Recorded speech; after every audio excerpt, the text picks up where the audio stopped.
All right, we are live back on the Andre Duke, Steel City, not the Andre Duke Show with Carter Smith. We are live back on Steel City. Glad I caught that on the intro, but yeah, this is the more NFL centric show that we're doing. That's more evolved around the Steelers. So, um, for with that being said, that we're going to be talking a lot of the Steelers today. I've decided to move the show back in the day. It was going in the morning, but I feel like with everybody's schedule that 5 o'clock works better for everybody involved. But if you're watching out there on Twitter, TikTok, come on over to the YouTube side of things and hit that like and subscribe button and help us grow this thing. That is something that we are trying to do. We are trying to get this platform as big as possible, and once we get this YouTube channel up and rolling high enough, we're going to spin this show into its own channel. But with that being said, hit that like and subscribe button and help us grow this thing. We appreciate you. We're going to be coming to you live Monday through Friday at 5 o'clock, unless there's some type of schedule change. And then also we have the 7:30 show that is going to go today. So we'll be back live. Me and Carter will be back live again at 7:30. So talking more college football centric stuff. So that is where we are going to be at, and then try to be rolling that live all the way up until the college football season, and then we'll have this rolling while the NFL season is going. So that is something that we are working on. So to start this off, I think everybody wants to talk about the elephant in the room, the Steelers' potential. What are the Steelers going to do at quarterback? What are the Steelers going to do in general? Which, I'm naturally curious. Aaron Rodgers has not signed yet. I think this year could be the biggest year that Mike Tomlin's had in his Steelers tenure as a whole. That's why the thumbnail is, titled that way. I think that this could be one of Tomlin's biggest years because just for the simple fact of there is a lot riding on this. The Steelers' future as a whole, there's just a lot of possibilities and a lot of things that are factoring into this, but I don't foresee a complete crater job or a landslide or a complete fall apart as some people are suggesting, like the Steelers are going to pick top 10 to where Tomlin's going to go like 7-9, 6-11 or something like that. I'm not seeing that. I don't think it's giving the energy of that, but I feel like that there's enough factors out there that that play a big enough role in this that you have the quarterback question, you have the TJ Watt question, which we're going to be getting into that. The 193 consecutive snaps of not recording a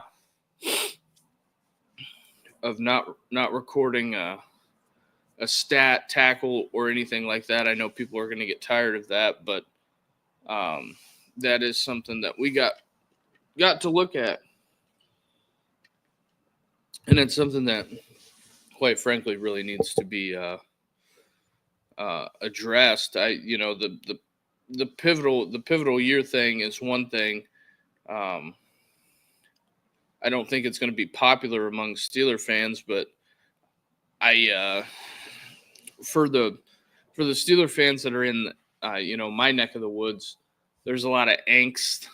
I wouldn't say anxiety, but there's a lot of angst, I would say, out there. There's a lot of people that want questions answered.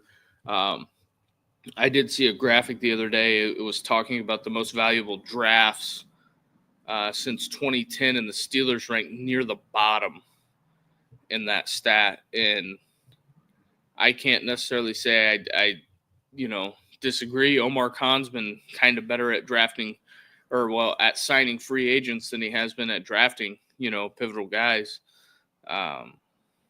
Kenny Pickett, obviously, a major miss. So Pickett being a major miss is something that,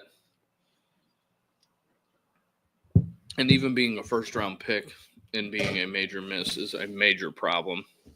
Not to use major or massive a whole too much, but I'm curious on what your guys' opinion is on it. If you want to chime on in, come on over to the chat and throw up some questions. Is Mason Rudolph going to be the guy that leads it into the future? That's just something that I think that we're not kidding ourselves here, that they need a long-term solution. I don't feel like anything about the signing of Mason Rudolph is a long-term solution. Skylar Thompson, Mason Rudolph, Aaron Rodgers. I don't know where we're going to get off the boat on the Aaron Rodgers thing. I feel like the Aaron Rodgers stuff is kind of, I think it's played out. I think he's going to sit and wait and see what the Steelers do on draft day, and if they draft a quarterback,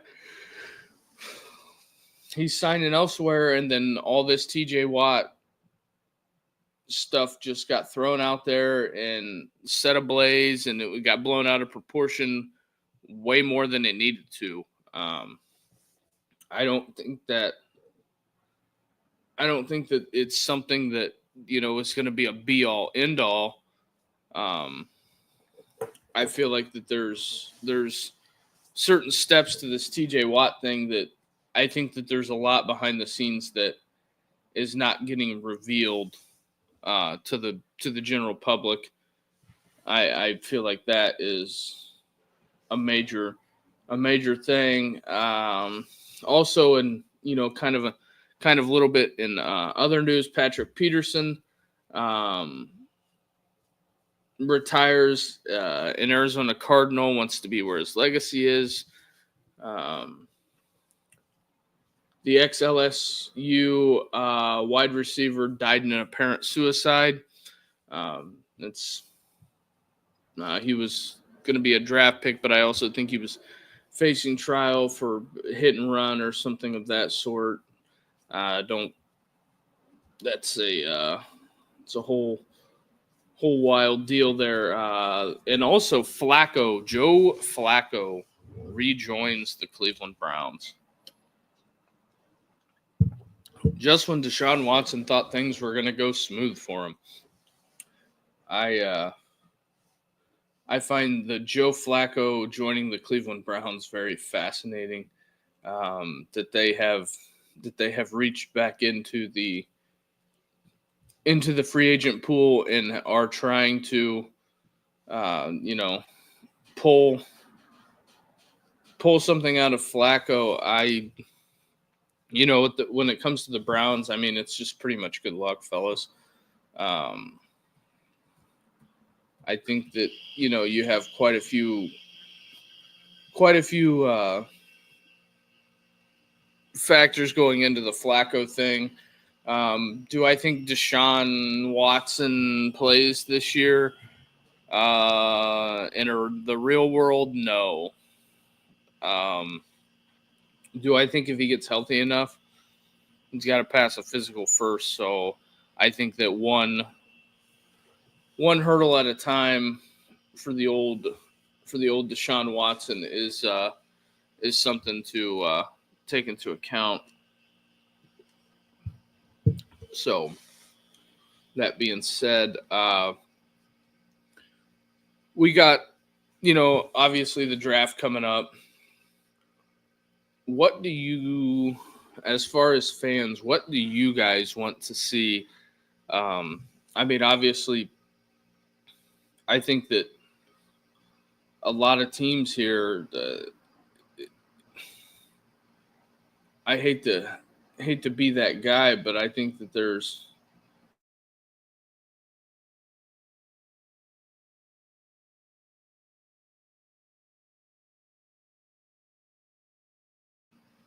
sorry, camera was going in and out there.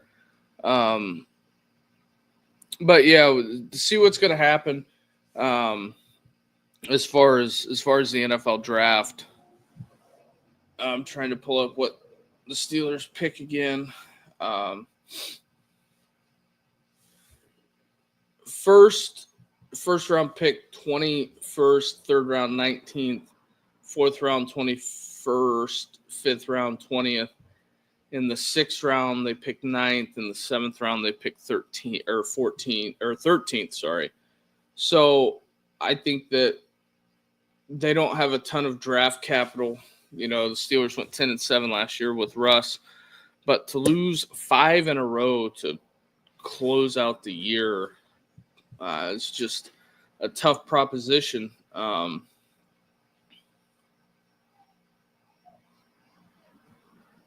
There's some stuff out there that I've seen that, the Steelers might roll up and go get Shedeur Sanders. I find that very fascinating. I would say that trading TJ Watt is probably what would get that done. Is it good to mortgage? I'm not a big fan of mortgaging the future. I don't know if I like that or not.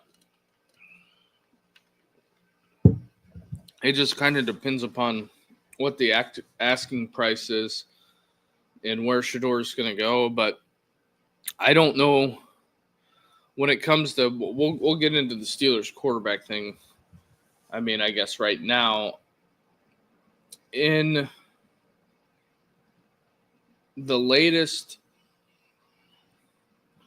things that I've seen, Abdul Carter is going to be one.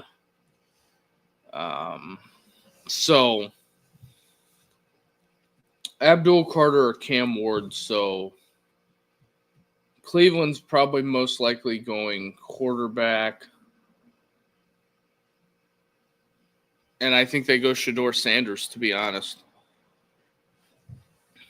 That would be, ideal for Cleveland to, unless Cam Ward goes one.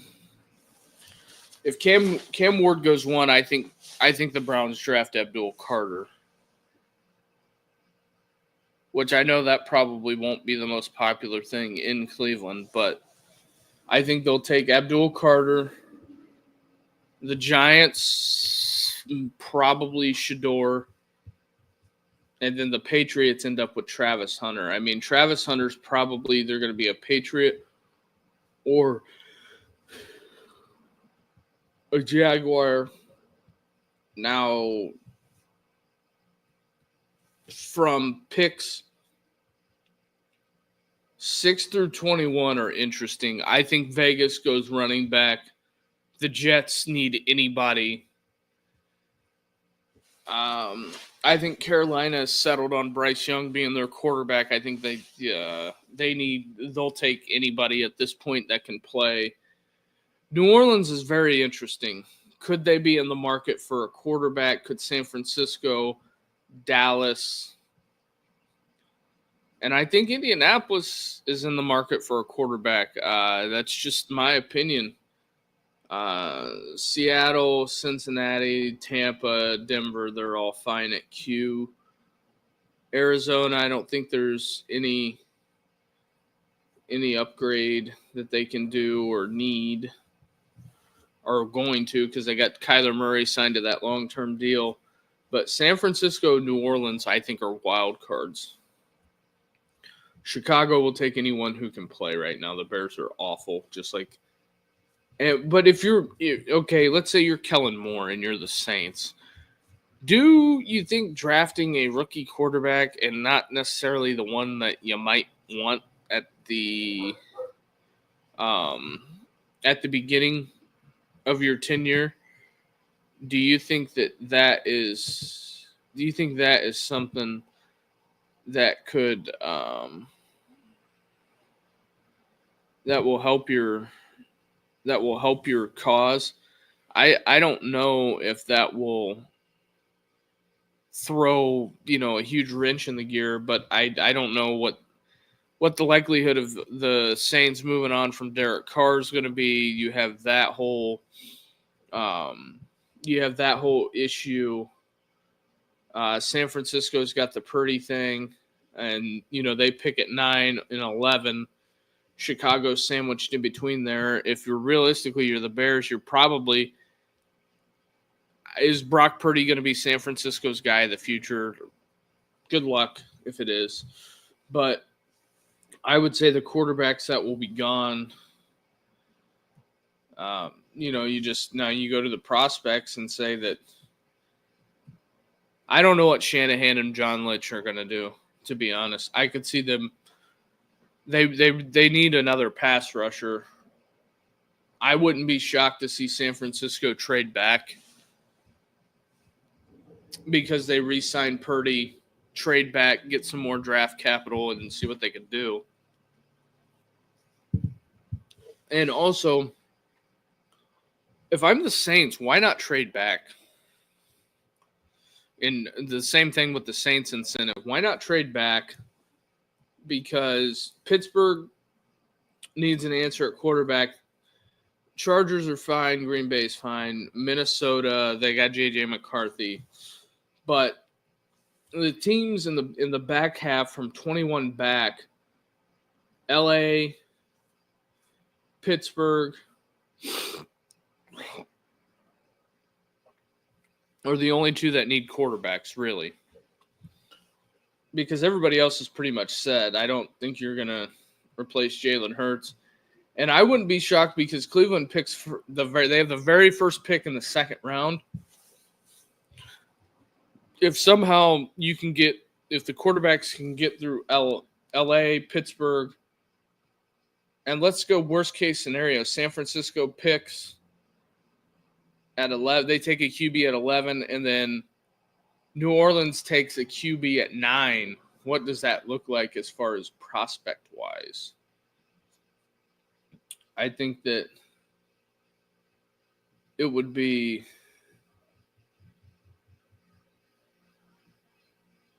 a very, very interesting endeavor, because I'm just kind of shocked here to see what this is going to look like.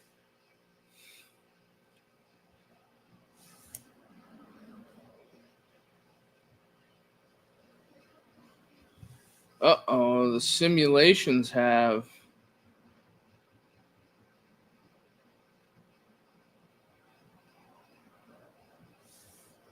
as I'm looking at this, the simulations through analytics. I just did a quick first round. I just want to see what it spits out. For the first 32. Shador fell all the way to 9.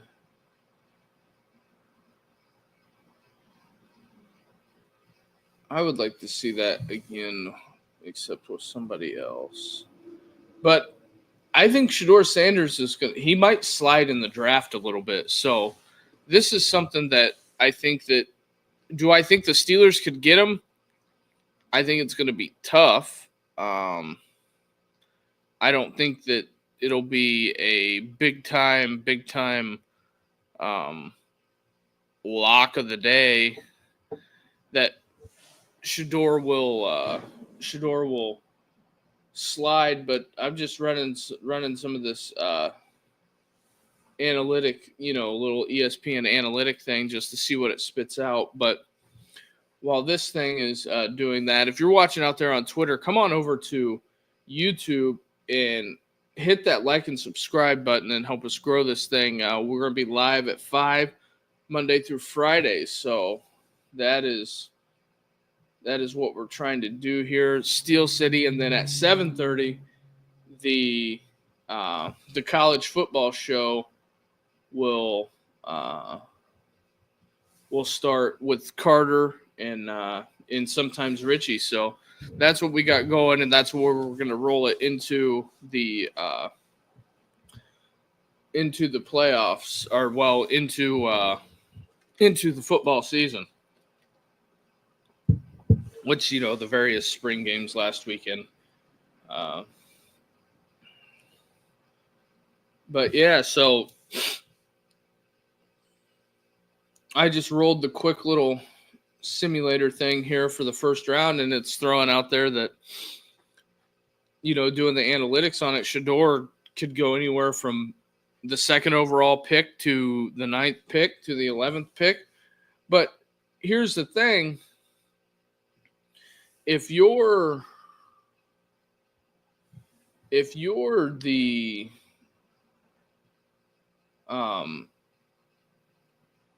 San Francisco 49ers and you've had so many issues with the quarterback position, do you pass on a Shedeur Sanders if he's sitting there? That's the ultimate question. Do you pass on one of these quarterbacks because you got Brock Purdy out of the scrap heap, and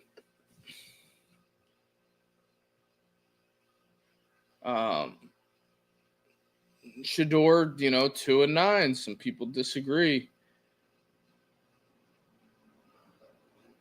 Jackson Dart, and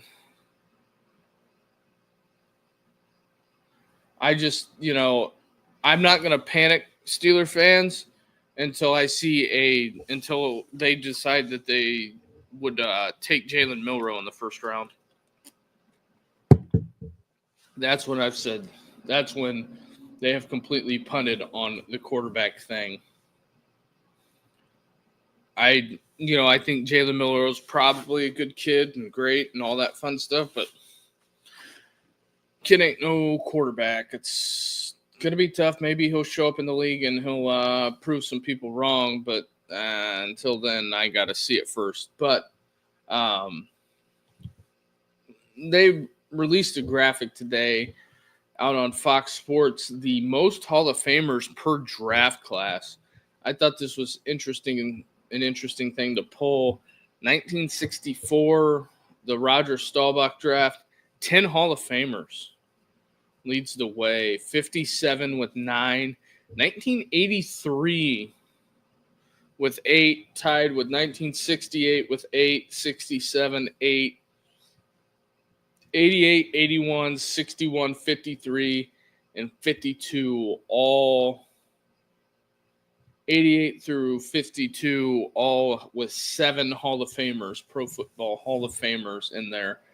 The 1983 draft was the infamous Elway to Marino. They did a whole 30 for 30 on that.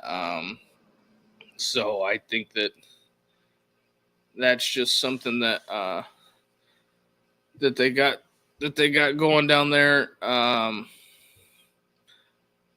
This also in college football. I'm going to talk about it today, but the spring transfer portal window is just going crazy right now. I know some people probably don't care, but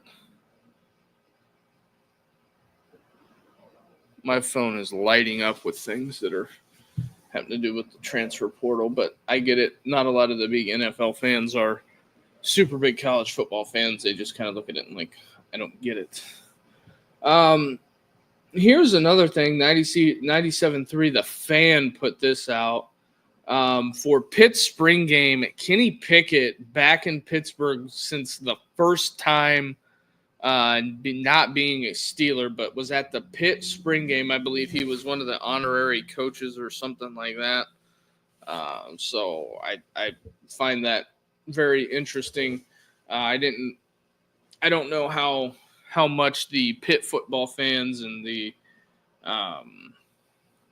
there's there's a ton of Steeler fans that are Pitt football fans, but I don't know. A lot of my friends could care less about whatever they are doing at the over there at Pitt. A lot of the complaining I hear is go buy your own stadium. So. Or move it back to Oakland so it's closer for the students, so they're not all taking the tram down to the North Shore. But whatever, I'm not in charge of any of that. But it's just like the Pirates beat them Bucks. Yeah, that's working out real well. But anyway, I think that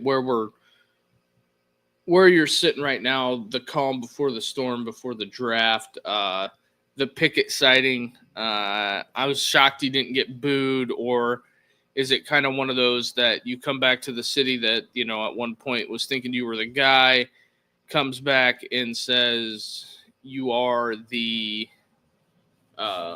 your soul is mine, you are now a Cleveland Brown quarterback, and the writing is on the wall that the end is near for your starting quarterback chops, because if you can't make it in Cleveland, if you can make it in Cleveland, as Frank Sinatra says, you can make it anywhere. So I think that, going forward, the Kenny Pickett experiment in Cleveland is a very interesting endeavor.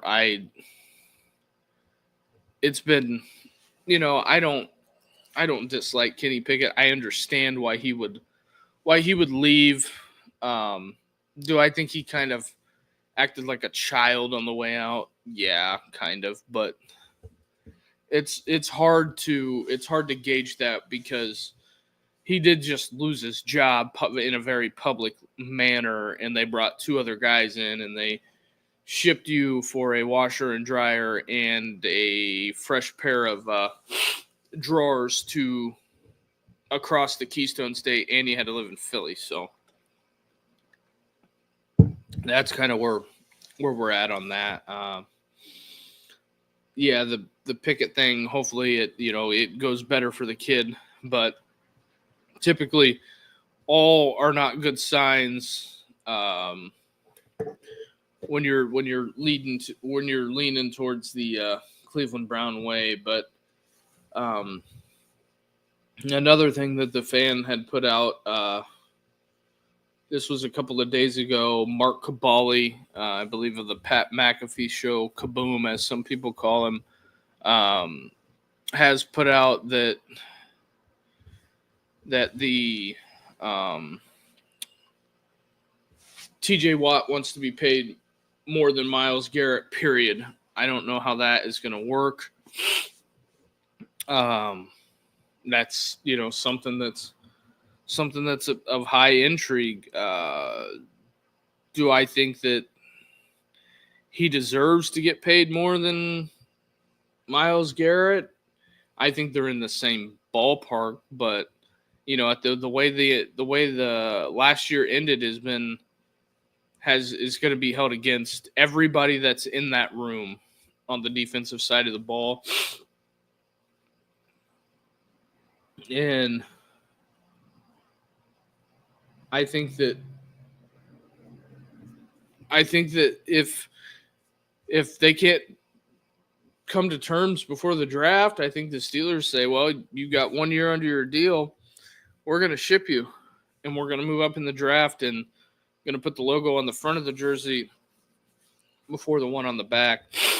I think that a lot of the diehards out there are going to be upset that they move Watt, but I think that if Watt gets moved, it's going to be for something significant in the first round, and it's going to cause a domino effect. And it depends on how high the Steelers go, because I think they'll be able to get something.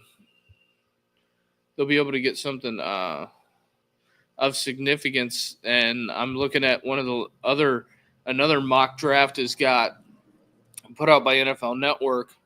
Travis Hunter going 3 to the Giants. Mason Graham 4. I can't believe that guy from Jacksonville. So we need football players, not Mason Graham. And it's like, okay, well, wait until Jacksonville sees that kid in the league and he's out there just absolutely wrecking shop. Because he did that to Ohio State. He completely destroyed their interior offensive line. So I don't think anybody reached him all day while the czar Ryan Day kept on running stretch every play, but that's another argument for another day. But Shedeur Sanders going 9 to New Orleans. I don't think there's any question, really. I think Shedeur's just going to slide a little bit. It's not that big of a deal. I mean, it is to him, but Shedeur's going to slide a little bit. And if you're the Saints and you get the guy you want, I don't know what you do with Derek Carr, trade him for Deshaun Watson.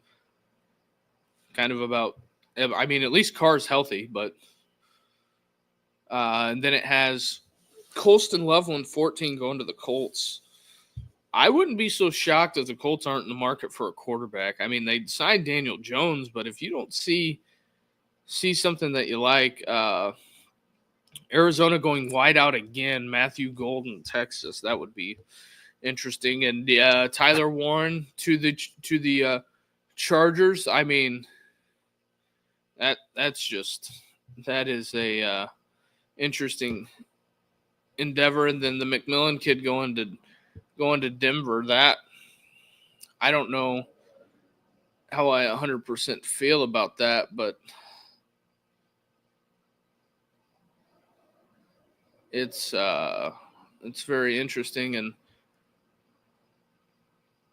I think Genty being in the top 5 is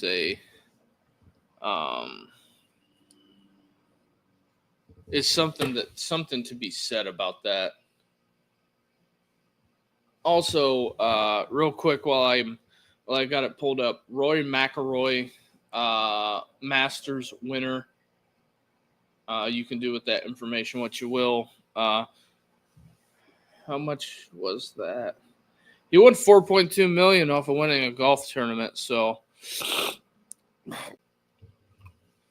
not a bad day to be Rory. So that's some of the things that are going on right now.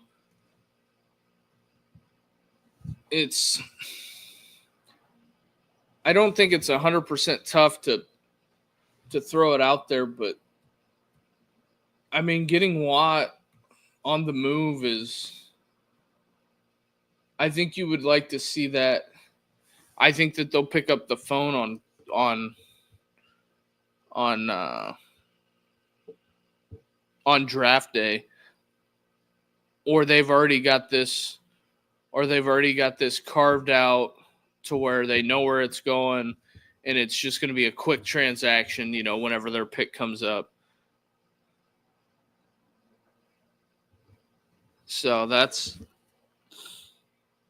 something that is gonna spark something. I'm finding that hard to believe that they just don't have something like that already predetermined, that they're just not. How do I want to say that? They don't. It's not that I think that they'll have it all the way mapped out, but I think for the most part, I think it's pretty much a done deal if that's going to happen.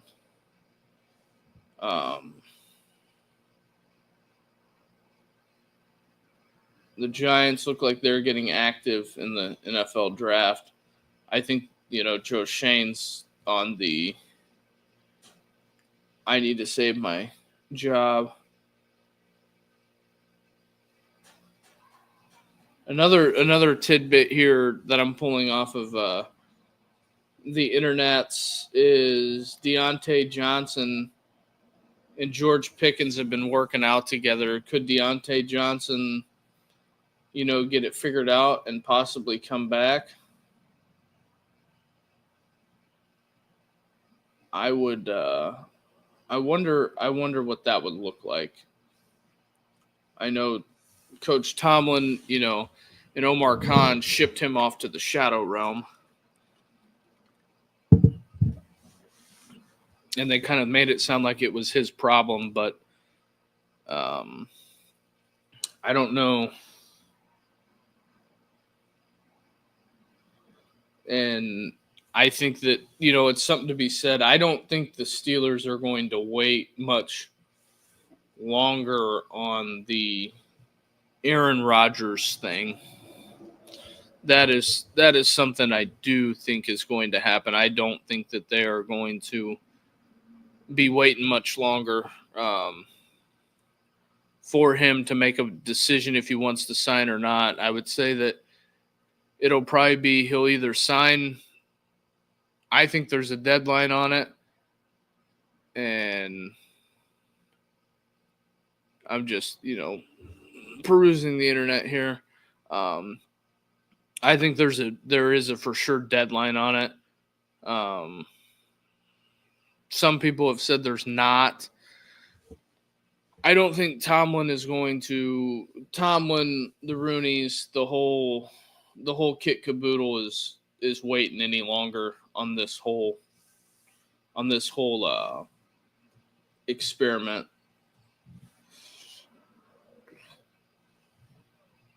So, do I think that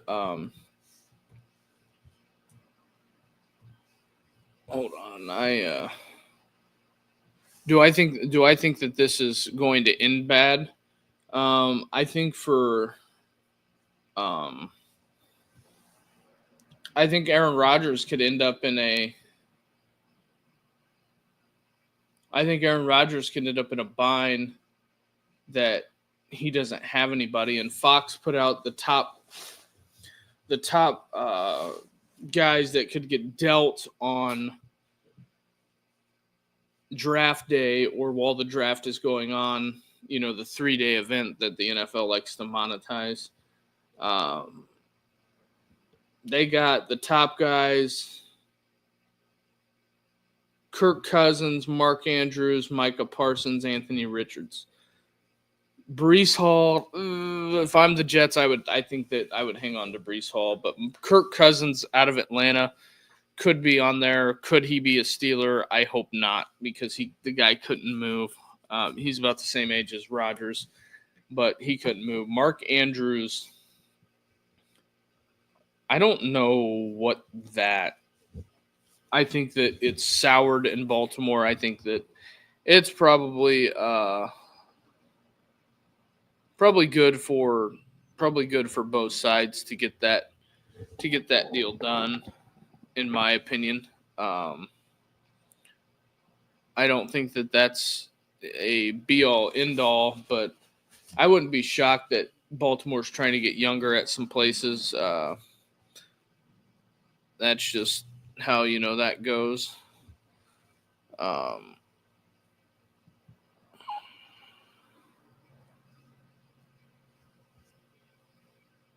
This is I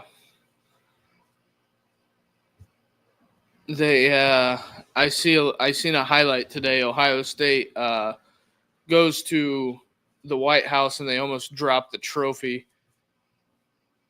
on the lawn at the White House. That is, which I'm not gonna lie, that college football trophy looks awkward and it looks heavy. So very, very strange ordeal. But anyway, back to what we're talking about, discussing here. Micah Parsons Could he be on the trade block? Yes. I think silently Jerry Jones hired Brian Schottenheimer to blow it up. I think that Brian Schottenheimer is coming into.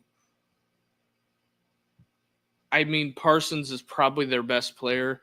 Do I think that they come into? How do I want to say this? They come into, take some of the losses, and do they get rid of Dak? They've got a lot of. Dallas has a lot of questions to answer because they're old at quarterback, kind of old on defense. Parsons is something that I don't see it. And then you have Anthony Richardson, ex of the Indianapolis Colts, that I think a lot of people came out and said that was a bad draft pick. The Colts, I believe, have Daniel Jones now. What is Anthony Richardson worth? That's one of the main questions. The draft experts will say, well, because he was a first round. Well, go look at the tape, and you're going to try to sell me on that guy's worth a third. I think he's like a fifth round pick at the highest that you can get. You can get some of that action. I think that I would offer a late seventh round pick is what Anthony Richardson's worth. I hate to say that, but the Colts need to fast forward out of Anthony Richardson and get something of value, whether it be a draft pick, because, I mean, if you get a draft pick that is fifth round or better, I think you've hit a home run, just in my opinion. So, but one more restart of the show here, and then we'll get to the Breece Hall thing. But if you're watching on Twitter, come on over to the YouTube side of things and help us grow this thing. It is something that's kind of my personal brainchild, more of an NFL-centric show. So hit that like and subscribe button and help us grow this thing. And we are going to close in on the final segment here, and then we'll get you guys out of here, and then we'll be back in, hour and a half talking college football. So, a little bit of a double dose if this is how you'd like to spend your evening, talking NFL and then talking some college football, because me and Carter haven't got on the mic in a while, and it'll be very interesting because a lot has happened, a lot has changed. Nico, I am a-leaving. Some people will say that's tough, and then it's college football is kind of a mess right now compared to what the NFL is, but anyway, back to the NFL. Kayvon Thibodeau for the Giants, Breece Hall for the Jets also is rumored to be on the block. Thibodeau, I think I wouldn't be shocked if they moved Thibodeau, to be honest. Moving Thibodeau is not the end of the world, but you got to have some guys to replace him. Is Thibodeau going to be a Steeler? I don't think that's a good idea. So I think Breece Hall, if you're the Jets, you hang on to Breece Hall. That's just my opinion. But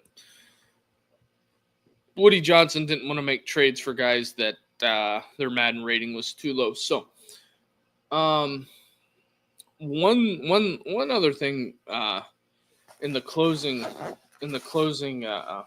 minutes here, or right before closing time, it says 2023's best quarterback prospects, and it says by Bucky Brooks, but I don't even know. I think that this is a pretty big consensus of the top 10, and these are prospects. Caleb Williams won. Been looking rough for him. C.J. Stroud, that is a winner. Jaden Daniels, winner. Drake May has shown some flashes. We'll see what Drake May can do this year. He wasn't the Mayo thing. Just was a bad deal up there. Bryce Young, can he turn Carolina around? I think a lot of the optimism in Carolina, the way it's been sounding, is David Tepper has taken a major step back in letting the football people do the football things. Which, if that's the case, and Tepper steps back and doesn't throw drinks on fans, and they start winning some football games, he looks like a genius. Let your football people make your football decisions. It's the only advice I can give you. I will never be as rich as David Tepper, but I can tell you, when it comes to probably football, I bet I'm a little bit smarter than him. But Bryce Young, we'll see what Bryce Young is number 5, Williams 1, Stroud 2, Jaden Daniels 3, Drake May 4, Bryce Young 5.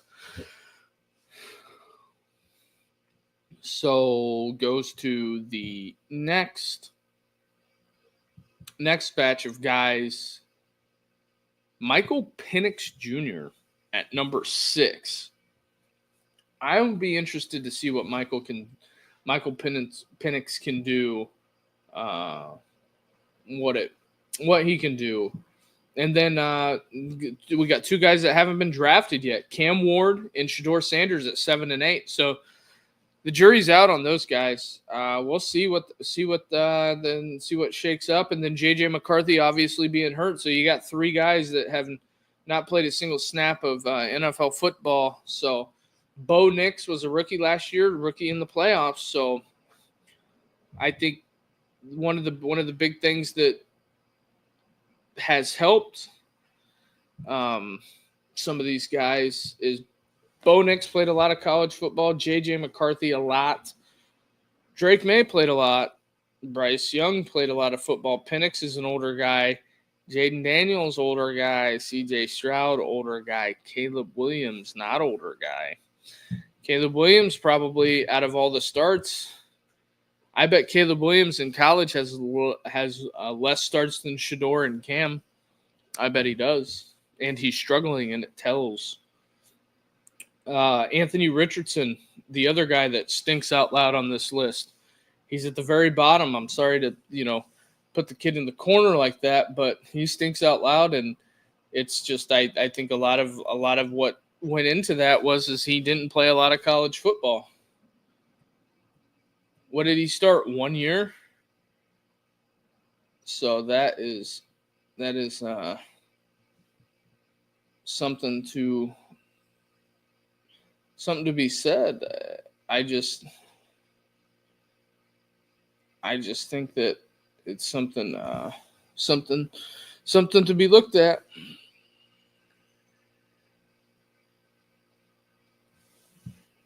The Commanders go from being the 2nd overall pick to the 25th overall pick. Jaden Daniels turned their franchise around, and how bad are you feeling if you are what's his name? Daniel Snyder. How are you feeling if you're Daniel Snyder? I think that is a very unfortunate turn of events. Daniel Snyder sells the team. First year he sells it, it is Gonzo.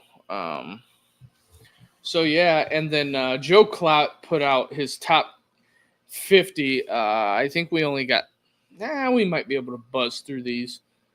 Joe Klatt's top 50: Travis Hunter, Abdul Carter, Mason Graham, Colson Loveland, Tyler Warren, Jalen Walker, Will Campbell, Shedeur Sanders, Will Johnson, Cam Ward. Very interesting to find Cam Ward low on that list. As I'm going through, Kenneth Grant, that's a very interesting. I think he's got Walter Nolan way too low. He's got Walter Nolan at 30. Josh Simmons is a first-round pick. Mike Green, the edge out of Marshall. I find that very interesting. Quinshon Jackson, they're 31, 32. That's funny they put them together like that. Caleb Johnson, running back out of Iowa. I'm telling you, I think that kid's going to be good. Trey Amos going to be good. I believe so too. Jack Sawyer just making it. Him and Xavier Watts are at the very end. Nick Scorton on there, another guy talked about on this show. It's a player. Went to Texas A&M. Well, he first went to Purdue, then back to Texas A&M. All he did was lead the Big Ten in sacks. So I think that's where we're at.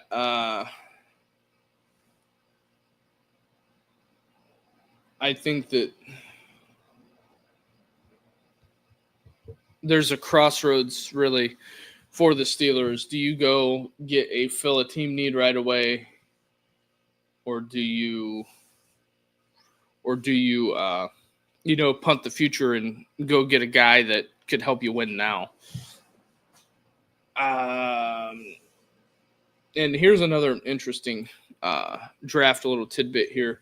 Marvin Harrison Jr. picked 4th last year. Jackson Smith and Jigma the year before picked 20th in the first round. Drake London 8th and 22. Jamar Chase 5th and 21. Henry Ruggs picked 12th. Marquise Brown 25th and 19. DJ Moore, Maryland in 18. Corey Davis, Western Michigan 5th. Corey Coleman, Baylor 15. Amari Cooper was in that draft as well. Forgot about that. So I think that we're closing in closer to the NFL draft. I think that helps a ton on what we got rolling. I think the picture should get more clear as we go on day to day.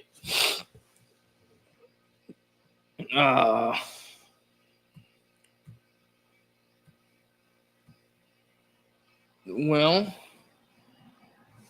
what is this?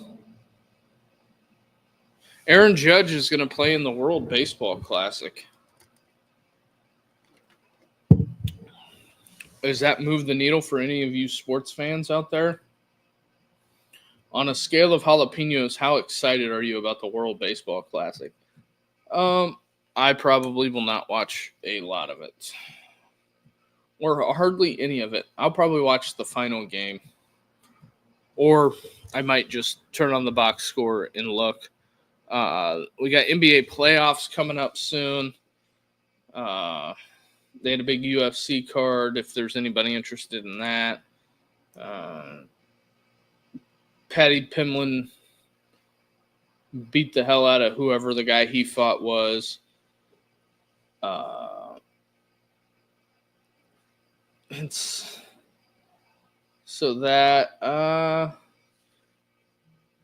guess right here, the last 7 minutes, if anybody's got any questions, we're just kind of floating it out there, freestyling. There is, on kind of another slow sports day.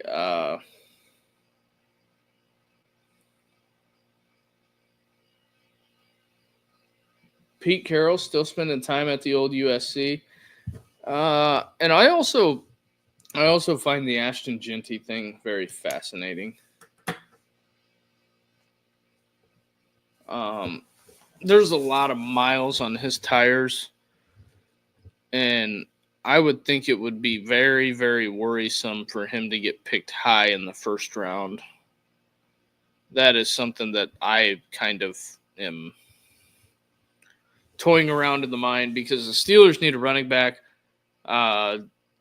preferably a longer term than what I think Genty will be able to get you. I think drafting a running back in the first round is smart because you can control them for 5 years. And if they're used up at the end of year 4, you can either franchise tag them or send them up the road send him out of Allegheny County on the first thing smoking. Kind of like what they did to Kenny Pickett. But so we got that rolling. Also, if anybody's got any other questions, we can move on and we can wrap this thing up. Also, the Will Howard chatter has kind of subsided in Steeler land for the most part. The Will Howard chatter has kind of, I think,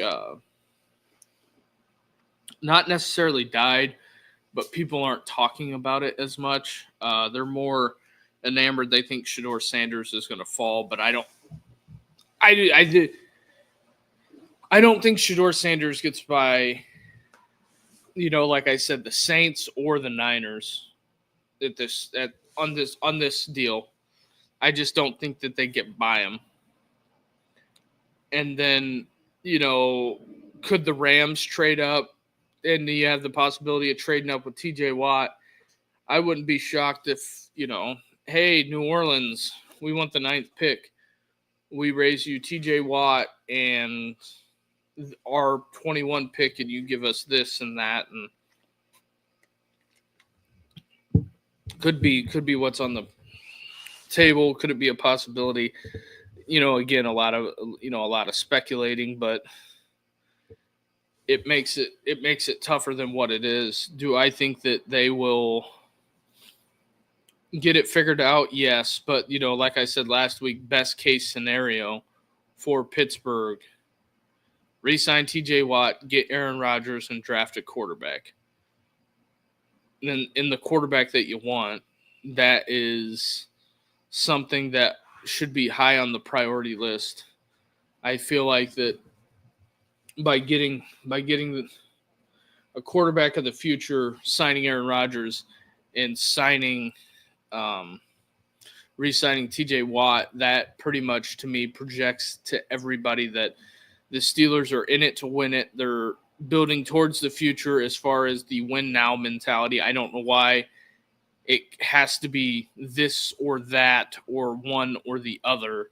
I think it's that talking point, that narrative is getting very old with me. I just, So I also, I don't know.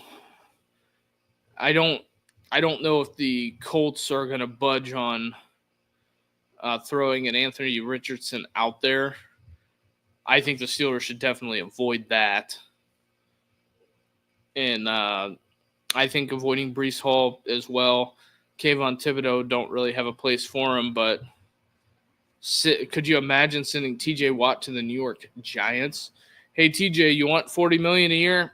Well, how about we raise you? You can go to the Giants with Russ. How about that? No, I don't know what Joe Shane's doing. I mean, he didn't re-sign Saquon Barkley. His famous words were, "I don't pay my quarterback X amount of dollars to hand the ball off," is his famous last words, I think, as a general manager. But we shall see how the whole thing in New York pans out. I think it's an absolute dumpster fire, and I think Brian Daboll got the short end of the stick. Danny Jones turned out not to be the guy, and that is something that everybody's dealing with. So